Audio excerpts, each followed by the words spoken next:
نبی پاک صلی اللہ علیہ وسلم فرماتے ہیں میرے پاس فرشتہ آیا، روز دعا مانگتے تھے نا حضور امت کی بخشش کے لیے، تو فرماتے میرے پاس فرشتہ آیا تو رب کریم نے فرمایا محبوب دو باتوں میں سے ایک اختیار کر لو۔ کون سی؟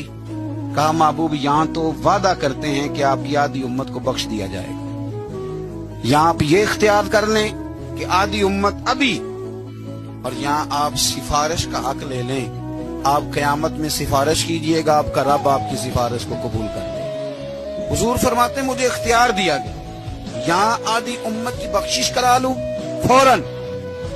سودے ہوتے ہیں نا بڑے، یہ بھی انوکھا سودا ہے جو رب کریم اپنے محبوب سے فرما رہا ہے کہ یہاں ابھی آپ اختیار لے لیں، آدھی امت بخشی گئی۔ تو رسول کریم صلی اللہ علیہ وسلم فرماتے ہیں میں نے کہا نہیں مالک آدھی نہیں، تو مجھے سفارش کا حق دے، پھر جس کی میں سفارش کروں تو قبول فرما۔ پھر پیغام حق آیا کہ والا سوف یعطیک ربک فترضی، محبوب جس طرح آپ کہیں گے آپ کا رب آپ کو راضی کر دے۔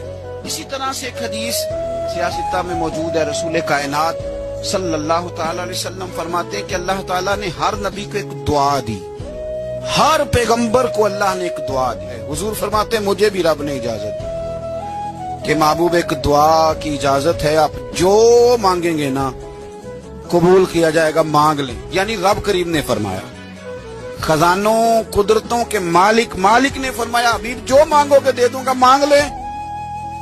تو حضور فرماتے ہیں میں نے کہا اللہ میری دعا کو محفوظ کر لے، تو میری دعا محفوظ کر دے، میں قیامت کے دن اپنی امت کے لیے مانگوں گا۔ وہ جو ہر نبی کو چانس ملا تھا کہ ایک دعا، میں نے کہا تھا پھر کہتا ہوں، اور رحمت کی امید کرتے ہوئے کہتا ہوں کہ دوزخ میں تو کیا میرا سایہ نہ جائے گا، کیونکہ رسول پاک سے دیکھا نہ جائے گا۔